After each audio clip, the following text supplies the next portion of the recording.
तो hello student, तो स्वागत है आपका आज फिर से। तो जैसे हमने कल रिटायरमेंट और डेथ का सारे कॉन्सेप्ट्स को हमने वन शॉट में खत्म किया और आज हम डिसोल्यूशन स्टार्ट करते हैं।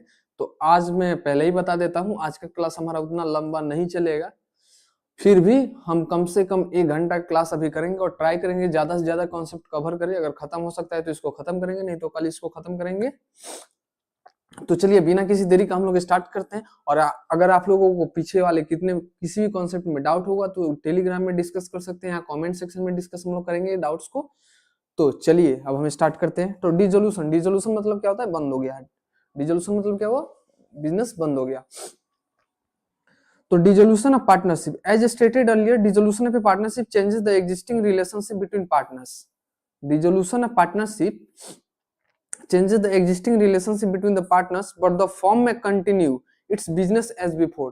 लेकिन जो फॉर्म होती है वो अपना बिजनेस कंटिन्यू कर सकती है। तो यहाँ पे डिसोल्यूशन ऑफ पार्टनरशिप का बात कर रहे हैं, यहाँ पे ध्यान से पढ़िएगा, डिसोल्यूशन ऑफ पार्टनरशिप का बात कर रहा है। तो यहाँ पे क्या हो रहा है कि पार्टनर्स के बीच का as started dissolution of partnership changes the existing relationship between, यानी जो रिलेशनशिप पार्टनर्स के बीच में होता है उसको खत्म कर देता है, पर बिजनेस हमारा कंटिन्यू रहता है डिसोल्यूशन ऑफ पार्टनरशिप में। ठीक है, The dissolution of partnership में take place in any of the following cases। तो इन सारे केसेस में डिसोल्यूशन ऑफ पार्टनरशिप हो सकता है। तो क्या क्या है cases? Changes in existing PSR, अगर पीएसआर में चेंज हो रहा है तो भी डिसोल्यूशन हो सकता है। Admission of a new partner, अगर नया पार्टनर आया तो भी डिसोल्यूशन हो सकता है। रिटायरमेंट ऑफ पार्टनर, इसमें भी डिसॉल्व हो सकता है। डेथ ऑफ पार्टनर से हो सकता है, इंसॉल्वेंसी से हो सकता है, और completion of venture. If partnership is formed for date, यानी किसी वेंचर के लिए हम लोग फॉर्म किए हैं तो वेंचर अगर खत्म होता है तो डिसॉल्व हो जाएगा। Expiry of a period of partnership, अगर पार्टनरशिप किसी पार्टिकुलर पीरियड के लिए हम बनाए हैं तो वो पीरियड खत्म होने के बाद पार्टनरशिप खत्म हो जाता है। और डिसोल्यूशन ऑफ ए फॉर्म, यहाँ पे था डिसोल्यूशन ऑफ ए पार्टनरशिप, तो यहाँ पे क्या हो रहा है? यहाँ पे डिसॉल्व हो रहा है पार्टनरशिप, ठीक है, और बिजनेस हमारा कंटिन्यू हो रहा है, बिजनेस हमारा चल रहा है।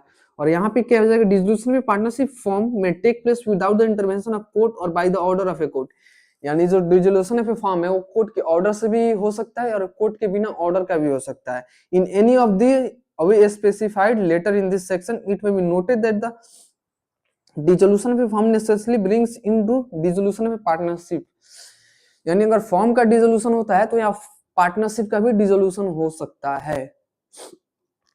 ठीक है, इसका मतलब क्या हुआ? अगर यहाँ पे पूरा बिजनेस हमारा बंद हो रहा है, और डिसोल्यूशन में पार्टनरशिप मतलब क्या होता था? वहां पे सिर्फ पार्टनरशिप, यानी वहां पे सिर्फ रिलेशनशिप खत्म होता था और हमारा बिजनेस कंटिन्यू हो सकता था। और फॉर्म में क्या होता है? यहाँ पे पार्टनरशिप भी डिसॉल्व हो जाएगा और फॉर्म भी डिसॉल्व हो जाएगा, यानी बिजनेस भी डिसॉल्व हो जाएगा।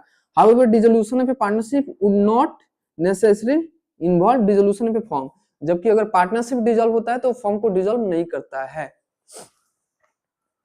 तो चलिए, dissolution of a firm takes place in any of the following, यानी फॉर्म का डिसोल्यूशन इस सारे केसेस में हो सकता है।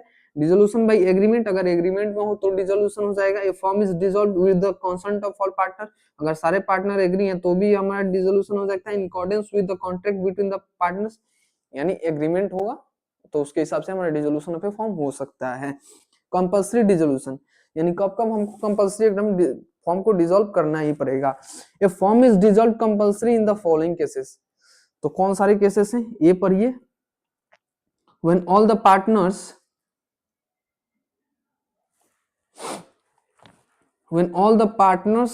or but one partner become insolvent, when all the partners or all but one partner become insolvent, rendering them into incompetent to sign a contract, यानी सारे पार्टनर इंसॉल्वेंट हो जाते हैं तो भी हमको फॉर्म को डिसॉल्व करना पड़ सकता है, क्योंकि अगर सारे पार्टनर कंगाल हो गए तो यहाँ पे बिजनेस कंटिन्यू कौन करेगा? आई बात समझ?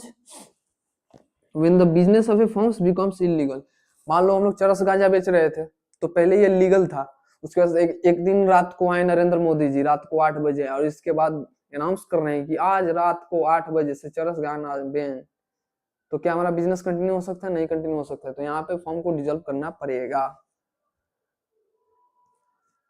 आई बात समझ? when some event has taken place which makes it unlawful for the partners to carry on the business of a firm. Example, when a partner who is citizen of a country becomes an allied enemy because of the declaration of a war with his country and India. मान लो एक business में हम हैं और mister Donald Trump है, ठीक है, तो यहाँ पे एक पार्टनरशिप बिजनेस ही कंटिन्यू हो रहा है, तो मिस्टर डोनाल्ड ट्रंप, अभी तो हम लोग दोस्त थे तो हम लोग इजीली हम लोग कंटिन्यू कर सकते हैं। तो मान लो एक दिन क्या हुआ, हमारे बीच झगड़ा हो गया, हमारे इंडिया के बीच और अमेरिका के बीच युद्ध छिड़ गया, तो उसके बाद क्या हम पार्टनरशिप कंटिन्यू कर सकते हैं? Because mister Donald Trump has become the align enemy of India. You got it? तो यहाँ पे हम लोग नहीं कंटिन्यू कर सकते हैं। आई बात समझ? On the happening of certain contingency, यानी कुछ अनहोनी होने के कारण हम लोग बंद कर सकते हैं। Subject to contract between the partners, the firm is dissolved if constituted for a fixed term by the expiry of the date term. ठीक है, यानी किसी फिक्स टर्म के लिए हम लोग बनाए थे, वो टर्म खत्म हो गया, firm dissolved. If constituted to carry out one or more venture, यानी पर्टिकुलर कोई वेंचर कैरी ऑन करने के लिए हम लोग कराए थे, वो वेंचर का काम खत्म, फर्म डिसॉल्व हो जाएगा। डेथ ऑफ पार्टनर, कोई पार्टनर टपक गया, हम लोग उसके बाद बिजनेस नहीं कंटिन्यू कर सकते हैं, फर्म को डिसॉल्व करेंगे। By the education of a partner as an insolvent, मान लो कोई पार्टनर इंसॉल्वेंट घोषित हो जाता है तो हम फर्म को डिसॉल्व कर देंगे। आई बात समझ यहाँ तक? अभी तक हम लोग बस थ्योरी डिस्कस कर रहे हैं, इसीलिए थोड़ा सा आप लोगों को लग सकता है कि यहाँ पे दिमाग खटाना पड़ रहा है। तो थ्योरी आते हैं एग्जाम में, ऐसे नहीं है नहीं आते हैं, थोड़ा भी आप लोग थोड़ा सा भी दिमाग लगाइएगा, वो काफी है आपके लिए। एमसीक्यू आप लोग क्रैक कर सकते हैं, अगर 2-4 मार्क्स के लिए अगर आ रहा है आपके एग्जाम में कोई थ्योरी क्वेश्चन, तो आप लोग ध्यान से पढ़े होंगे तो कुछ ना कुछ आपके दिमाग में उस समय आ ही जाएगा, तो उसको आप लोग नॉर्मल अपने लैंग्वेज में बना के लिख सकते हैं। आई बात समझ? Dissolution by notice in case of partnership at a will, मान लो कोई पार्टनरशिप इच्छा पे बनी हुई थी, द फर्म में be dissolve if any one of the following partners gives a notice in writing to other partner signifying his intention of seeking of dissolution of the firm. तो उसमें अगर कोई भी पार्टनर को लगता है कि हमको फर्म डिसॉल्व करना चाहिए, तो नोटिस देके फर्म को बंद कर सकता है। आई बात समझ? डिसोल्यूशन बाय कोर्ट, तो कोर्ट कब कब डिसॉल्व कर सकता है, आइए देखते हैं। When the partnership become insane, मान लो कोई पार्टनर रांची जाने लायक हो गया, यानी पागल हो गया है, तो हम लोग नहीं कंटिन्यू कर सकते हैं, तो वहां पे बंद कर देंगे।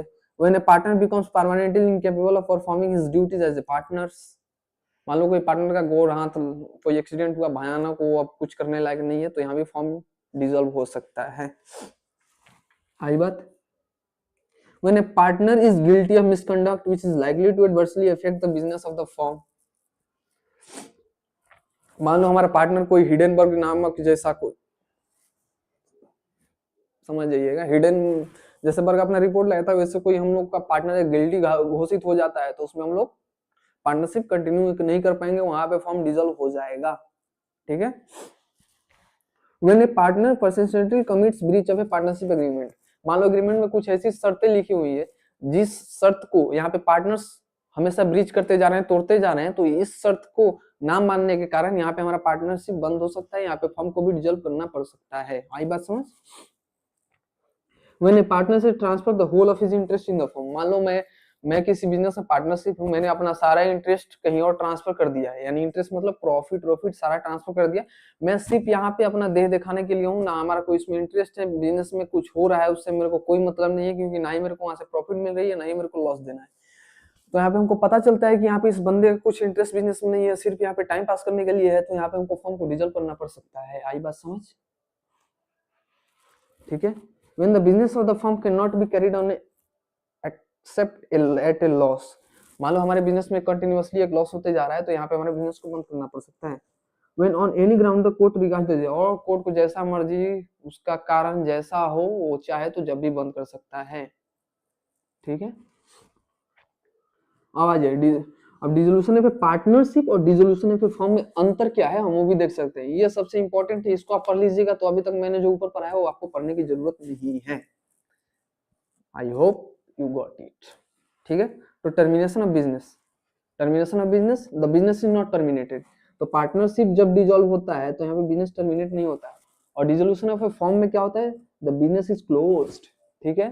यहाँ दुकान का शेटर गिर जाता है। पार्टनरशिप जब क्लोज होता है तो दुकान का शेटर नहीं गिरता है, और पार्टनरशिप जब फॉर्म होता है, sorry dissolution of a form जब होता है दुकान का शेटर गिर जाएगा, और डिसोल्यूशन में जब पार्टनरशिप होगा तो दुकान का शेटर चालू रहेगा, सिर्फ यहाँ पे व्यक्ति के बीच में दरारें आती है। ठीक है,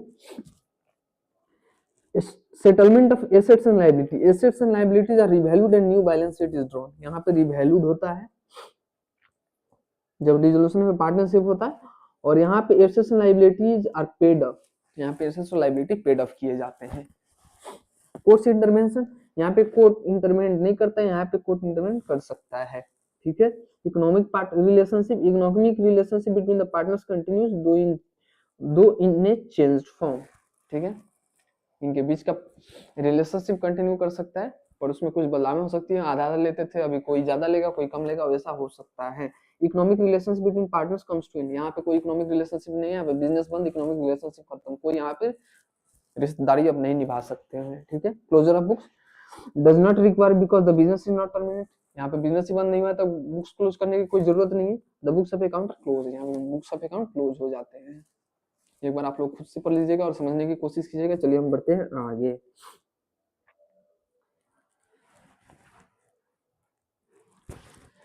सेटलमेंट ऑफ अकाउंट्स, ठीक है,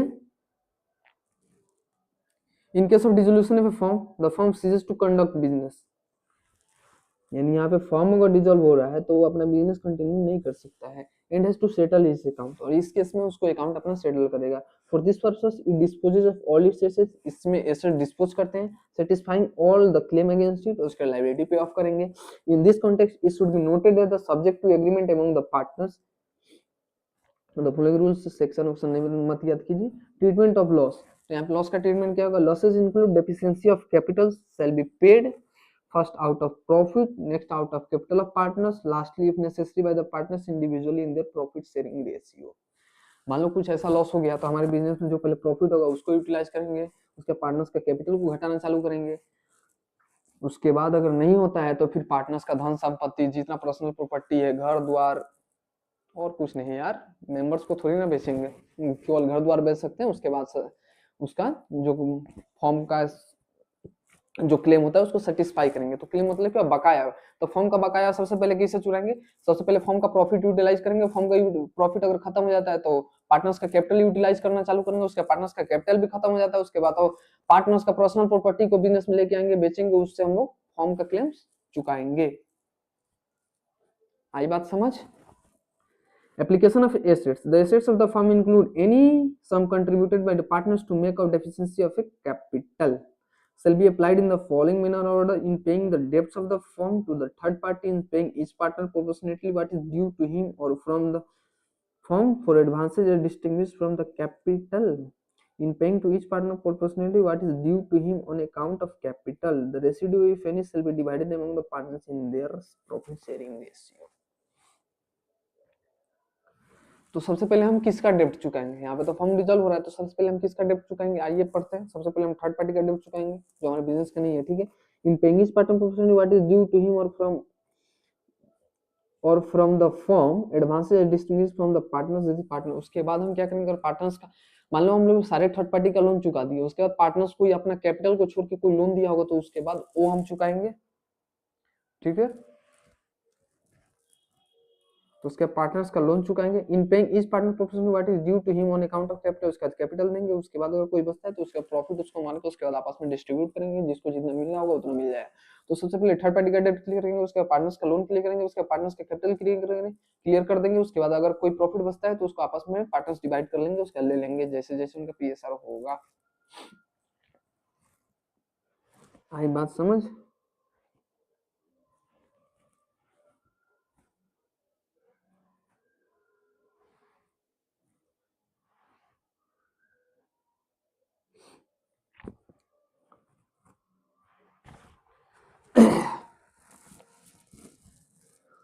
तो मान लीजिए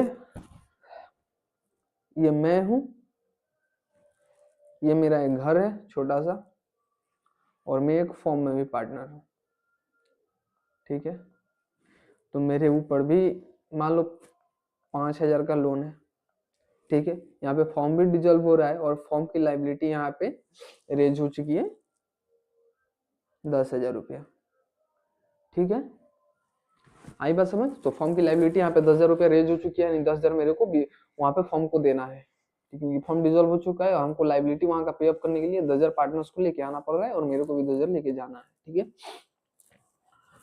तो यहाँ पे मेरा सारा कैपिटल खत्म हो चुका है, प्रॉफिट से भी वो कैपिटल खत्म हो चुका है। उसके बाद ये आते हैं हमारे पर्सनल प्रॉपर्टी पे हाथ लगाने। ठीक है, ये हमारे पर्सनल प्रॉपर्टी पे हाथ लगाने आ जाते हैं। तब तक उधर से दौड़ा दौड़ा दूसरा कोई आ रहा है, बोल रहा है इसको तो बिजनेस का तो छोड़ो, इससे मैं भी 5,000 रुपया पाता हूँ। ये जो 5,000 है ये बिजनेस का नहीं है, मेरा पर्सनल डेप्ट था जो दूसरा कोई मेरे से पा रहा था। तो अब यहाँ पे हम क्या करेंगे? तो सबसे पहले बिजनेस का डेप्ट क्लियर करेंगे या सबसे पहले पर्सनल डेप्ट क्लियर करेंगे, या दोनों में कोई प्रोपोर्शन हम लोग डिसाइड करेंगे, उससे हम लोग क्लियर करेंगे। तो ठीक है, तो यहाँ पे हम लोग अभी वही डिस्कस करेंगे, private debts and firms debts, where both the debts of the firm and the private debts of the partner coexist. यानी पे जहाँ पे फर्म का भी डेप्ट है, हमारे पार्टनर्स का प्राइवेट डेप्ट भी है। तो वहाँ पे क्या होगा, the following rules as stated in section 49 of the act, यानी पार्टनरशिप एक्ट का एक सेक्शन है 49 जो आपको लर्न करने की कोई जरूरत नहीं है, इसको आप लोग स्किप कर सकते हैं। Shall apply the property of the firm shall be applied first in the payment of the debts of the firm, then the surplus if any shall be divided among the partners as per their claims, which can be utilized for the payment of their private liability। तो जिस प्रकार हम लोग form का पहले डेप्ट clear करेंगे form के property से, ठीक है, तो सबसे पहले हम लोग जो बिजनेस है उसको सेल करके उसके बाद देखेंगे ना कि उसका लाइबिलिटी क्लियर हो पा रहा है कि नहीं। तो अगर उसका लाइबिलिटी क्लियर हो जा रहा है तो फॉर्म के डेप्ट से ही तो उसका लाइबिलिटी हम क्लियर कर देंगे। उसके बाद अगर सरप्लस जो बचता है वो पार्टनर आपस में ले लेंगे। ठीक है, यहाँ तक आई बात समझ मेरे। मान लो हमारे बिजनेस का एसेट ज्यादा था और लाइबिलिटी कम था, तो हम लोग अपने एसेट सोल्ड करके लाइबिलिटी इजिली चुका सकते हैं। ठीक है, और उसके बाद अगर कोई सरप्लस बचता है तो पार्टनर्स आपस में डिवाइड कर लेंगे। यहाँ तो कोई समस्या नहीं हुई ना, तो पार्टनर्स आपस में डिवाइड कर लेंगे। लेकिन यहाँ पे मान लीजिए केस यहाँ पे उल्टा हो जाता है, अगर फर्म का लाइबिलिटी ज्यादा है, हमारा एसेट्स कम है, ठीक है, तो यहाँ तो हमारा डेफिशिएंसी हो जाएगा, तो यहाँ पे पार्टनर्स को लेके आना पड़ सकता है। तो यहाँ पे पार्टनर्स को लेके आना पड़ सकता है, तो जो लिक्विडेटर होता है वो पार्टनर्स का प्राइवेट प्रॉपर्टी पे हाथ लगाने जाता है। तो प्राइवेट प्रॉपर्टी में हाथ लगाने के पहले ये क्लियर हो जाना चाहिए कि पार्टनर्स का प्राइवेट प्रॉपर्टी सबसे पहले लाइबल है उनका प्राइवेट डेप्ट क्लियर करने के लिए, यानी उनका जो पहले पर्सनल कोई डेप्ट होगा तो पहले प्राइवेट प्रॉपर्टी से उनका पर्सनल डेप्ट क्लियर होगा, उसके बाद फर्म का डेप्ट हम लोग क्लियर करेंगे। आई बात समझ। तो ये आगे वही लिखा है, the private property of any fund shall be applied first in the payment of their private debt and the surplus if any may be utilized for the payments of firm's debt। यहाँ तक आप लोगों को मैंने पहले ही बता दिया। उसके बाद आ जाते हैं अब अकाउंटिंग ट्रीटमेंट पे। तो यहाँ तक थ्योरी में अगर आप लोगों को कोई भी डाउट है तो आप कमेंट कीजिए, मैं आता हूँ 1 मिनट में।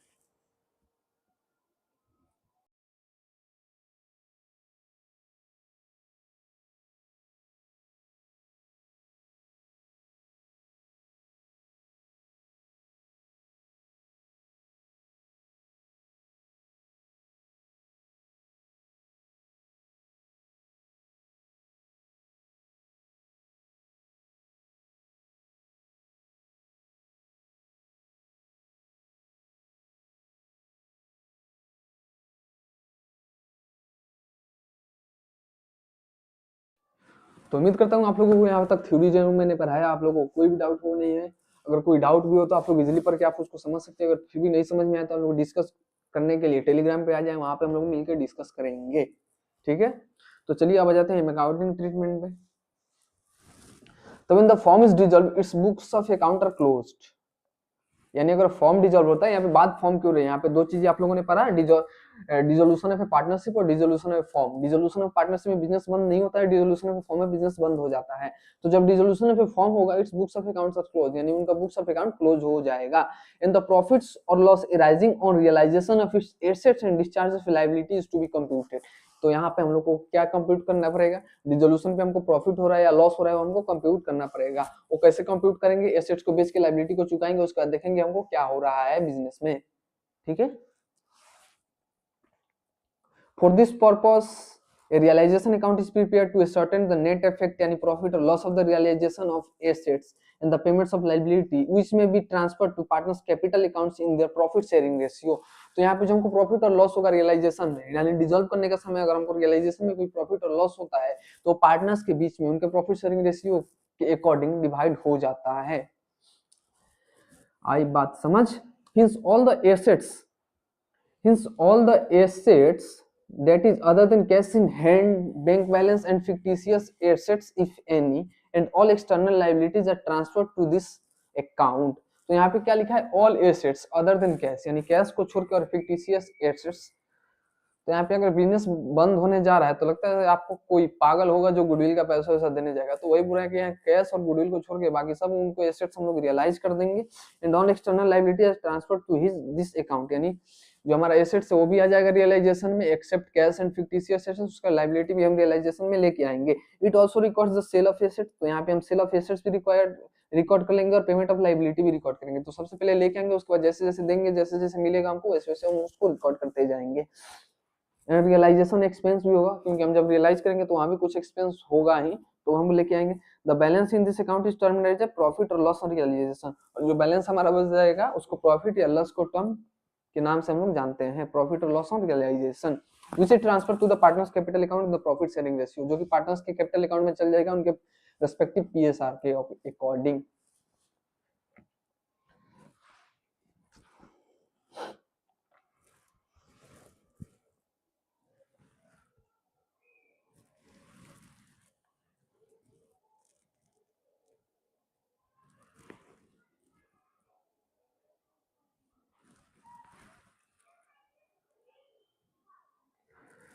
तो ठीक है, अब उसी प्रकार यहाँ पे एसेट्स ये सब ला दिया है, इनका सारा एसेट्स इधर आ गया, इधर पूरा लायबिलिटी आ गया। ठीक है,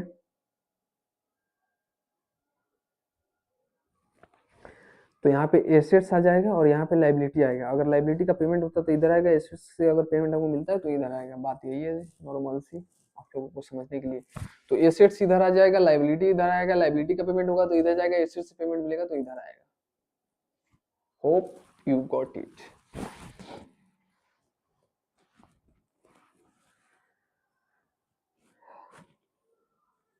ठीक है, तो आ जाते हैं एग्जांपल पे। Supriya and Monica are partners who share profits और losses in the ratio 3:2। Following is the balance sheet as on 31 March 2020। ठीक है, तो ये हमारा बैलेंस शीट हो गया, एसेट्स और लायबिलिटी हो गया। The firm was dissolve on 31 March 2020, यानी इसी दिन हमारा फर्म डिसॉल्व हो जाता है जिस दिन का बैलेंस शीट है। Close the books of firm with the following information, debtors realised at a discount of 5%, यानी डेब्टर्स हम लोग रियलाइज कर रहे हैं, उनको 5% डिस्काउंट दे रहे हैं। ठीक है, stock realised at 7000, fixed asset realised at 42000, realisation expense 1500, creditors are paid off in full. ठीक है, तो यहाँ पे रियलाइज जब कर रहे हैं तो हमको सबसे पहले रियलाइजेशन अकाउंट्स बना लेते हैं।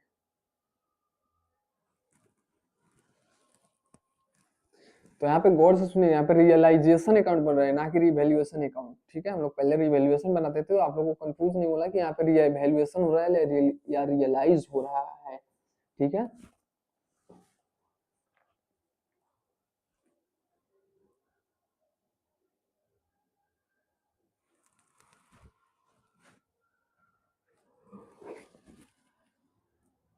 तो यहाँ तक आप लोगों को आया समझ। तो यहाँ पे जर्नल एंट्री थोड़ी देर के लिए आप लोग छोड़िए, और उसके बाद हम लोग आ जाते हैं अपने रियलाइजेशन अकाउंट में। ठीक है, तो रियलाइजेशन में क्या लिखा है? Stock realised at ₹7000।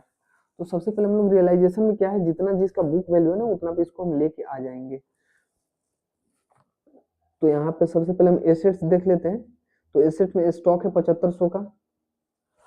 अभी यहाँ पे देखिए मत मेरे को मिला कितना, अभी हमको देखना है कि बैलेंस शीट में मेरा कितना का शो हो रहा है। तो एसेट्स आ गया हमारा, एसेट्स में स्टॉक आ गया 7500 का। ठीक है, उसके बाद सन्ड्री डेब्टर्स आ गया 21000 का। तो यहाँ पे देखिएगा सन्ड्री डेब्टर्स हमारा आ गया होगा 21000 का। फिक्स एसेट 36500, तो फिक्स एसेट्स आ गया 36500। ठीक है, अब उसके बाद आ जाते हैं हम लोग लायबिलिटी के साइड में। तो लायबिलिटी के साइड में हमारा आ गया है, लायबिलिटी के साइड में हमारा एक है सन्ड्री क्रेडिटर्स आ जाएगा 48000 का। ठीक है, तो सन्ड्री क्रेडिटर्स हमारा 48000 का आ गया। ठीक है, अब उसके बाद आ जाते हैं हमको रिवैल्यूएशन करके हम लोगों को क्या क्या करना पड़ रहा है, रिवैल्यूएशन सॉरी रियलाइज क्या कैसे हो रहा है।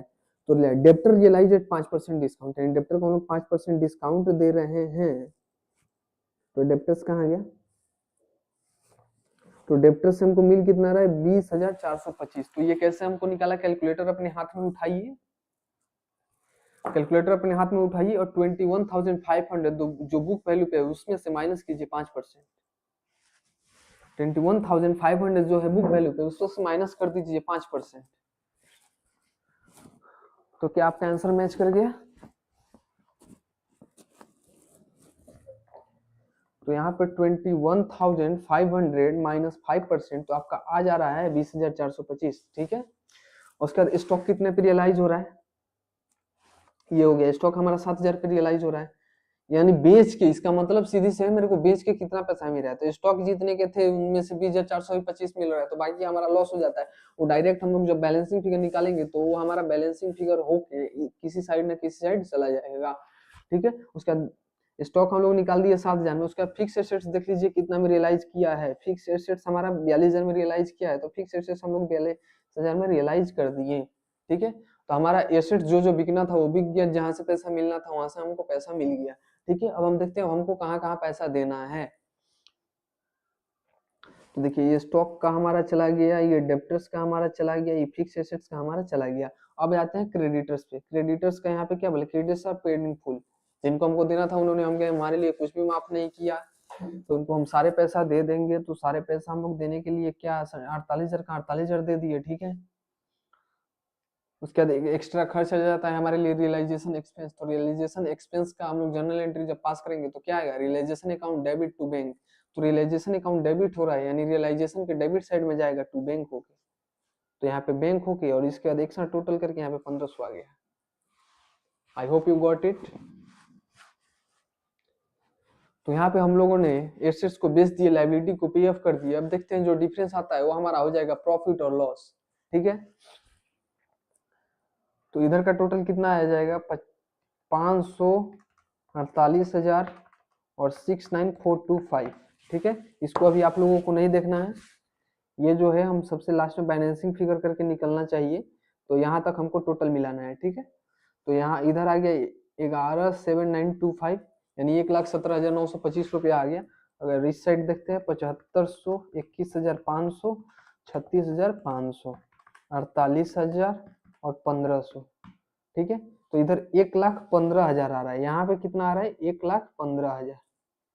ठीक है, तो अब ज्यादा किस साइड है, क्रेडिट साइड। क्रेडिट साइड अगर ज्यादा है तो इसका मतलब क्या हो रहा है, क्रेडिट साइड अगर ज्यादा है तो इसका मतलब क्या हो रहा है, यहाँ पे हमको प्रॉफिट होगा रियलाइजेशन में। तो यहाँ पे माइनस कर देते हैं, 1,17,925 में से 1,15,000 माइनस कर देंगे तो कितना आ जाएगा, 2,925 आ रहा है। ठीक है, तो रियलाइजेशन में हमको प्रॉफिट हो रहा है 2,925। तो अब इस 2,925 को ये लोग क्या करेंगे, इनके पीएसआर जो है 3:2, तो 2,925 को 3:2 में डिवाइड कर लेंगे तो 1,1755 एक का शेयर निकलेगा और बाकी का दूसरा का शेयर निकल जाएगा। तो ये क्या ओल्ड पीएसआर में डिवाइड कर ले रहे हैं। तो ओल्ड पीएसआर इनका है 3:2, तो 3:2 में इसको डिवाइड कीजिए, 2,925 को 3/5 और 2/5, तो 2,925 इंटू 3/5, तो 1,755 एक जन का आ जा रहा है और 2,925 इंटू 2/5 और 1,170 एक जन का आ जा रहा है। तो यहाँ तक आप लोगों को कोई भी समस्या हुई है, हर बातें आपको समझ में आई। यहाँ पे बिजनेस जब बंद हो रहा है तो बिजनेस बंद कैसे होता है, हमारे बिजनेस के जितने संपत्ति हैं और हमारे बिजनेस के जितने कर्ज हैं, तो संपत्ति को बेच के हम लोग कर्ज चुकाएंगे ना, संपत्ति को बेच के हम लोग कर्जा चुकाएंगे। उसके बाद अगर कुछ बच जाता है तो हमारे लिए या तो फायदा होगा और या तो अगर नुकसान होगा तो हमको और पैसा लेके आना पड़ सकता है। बस यही होता है डिसोल्यूशन ऑफ फॉर्म।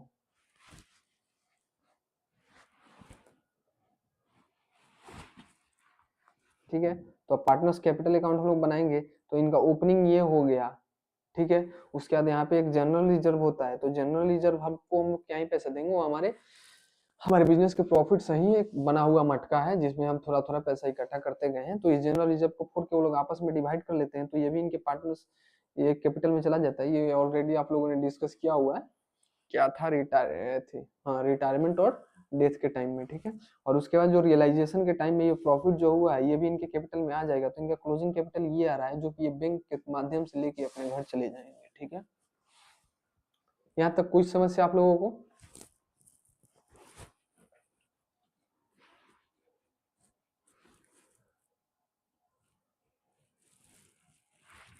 आप लोगों ने बहुत सारे देखे होंगे, किसी को लेजर आसान लगता होगा बनाना, तो किसी को जर्नल एंट्री आसान लगती होगी बनाने। तो सबने आपको सिखाया होगा कि जर्नल के थ्रू लेजर पोस्टिंग कैसे करते हैं, ठीक है। जर्नल के थ्रू लेजर पोस्टिंग कैसे करते हैं, तो क्या आज मैं आपको एक नया चीज बता दूं, अगर आपके पास लेजर है तो उसका जर्नल एंट्री कैसे करेंगे। Do you want to know how to pass journal entry through ledger? तो चलिए, बहुत आसान है।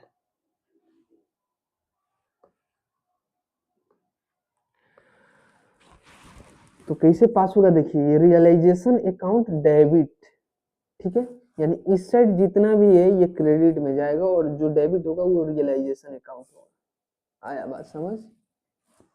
और इस साइड जितना भी है वो डेबिट होगा और रियलाइजेशन अकाउंट क्रेडिट होगा, ठीक है। तो अब हमको कहने का मतलब क्या है, यहाँ पे स्टॉक अकाउंट डेबिट होगा,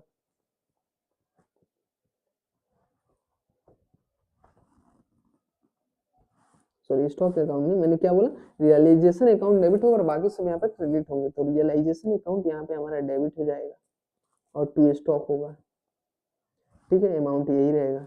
ठीक उसी प्रकार रियलाइजेशन अकाउंट डेबिट हो जाएगा और टू डेब्टर होगा। रियलाइजेशन अकाउंट डेबिट हो जाएगा, टू फिक्स एसेट्स हो जाएगा। क्यों होगा कि ये रियलाइजेशन अकाउंट है और जिसका लेजर बनता है, ठीक है, जिसका लेजर बनता है उसको हम लोग अगर डेबिट हुआ होगा तभी उसके साइड में उसका अल्टरनेट क्रेडिट वाला आइटम आता है, ठीक है। तो ठीक इसी प्रकार रियलाइजेशन अकाउंट इधर के आइटम के लिए, सारे के लिए रियलाइजेशन अकाउंट ही डेबिट होगा और ये सारे आइटम क्रेडिट होंगे जब जनरल एंट्री पास करेंगे तो। और इस साइड के लिए ठीक इसी प्रकार यहाँ पे क्या हो जाएगा, रियलाइजेशन के लिए क्रेडिट यूज हुआ है, ठीक है। तो यहाँ पे टू रियलाइजेशन तो सबके लिए यूज होगा ही और उसके बाद आ जाएगा प्रोविजन फॉर डाउटफुल डेट, ठीक है, उसके बाद आ जाएगा सन्ड्री क्रेडिटर। आई बात समझ? और ये एक्सपेंस के लिए तो हमने बोला ही था, realisation account debit, realisation account debit to bank. तो देखिए ये आप लोगों का यहाँ पे जनरल एंट्री ये होगा, realisation to stock, realisation to sundry debtor, realisation to fix assets, sundry creditors to realisation, provision to realisation. आई बात समझ? Bank account debit to realisation.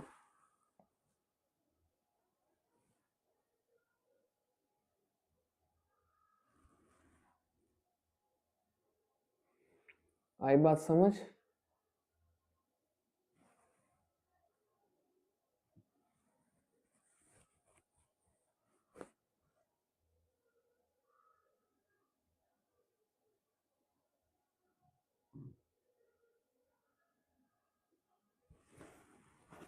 यहाँ तक कोई समस्या आप लोगों को?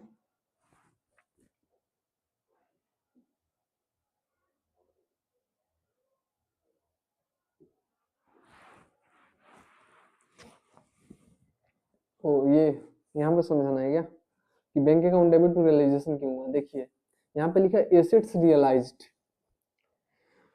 तो एसेट्स को तो हम लोग ऑलरेडी रियलाइजेशन में ट्रांसफर कर चुके हैं ना।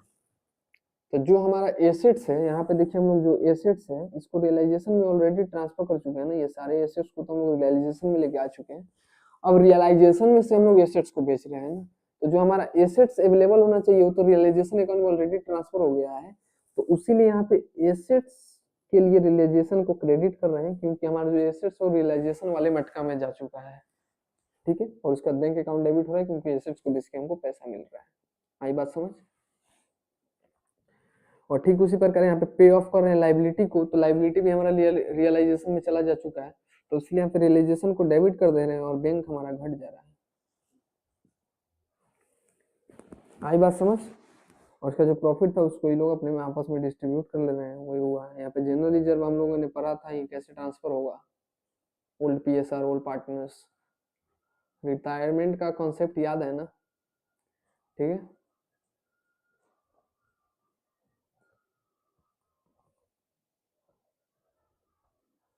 और उसके बाद पार्टनर्स का अमाउंट जो जो जितना पाता था उसको उतना पे हम लोग साइड कर दिए।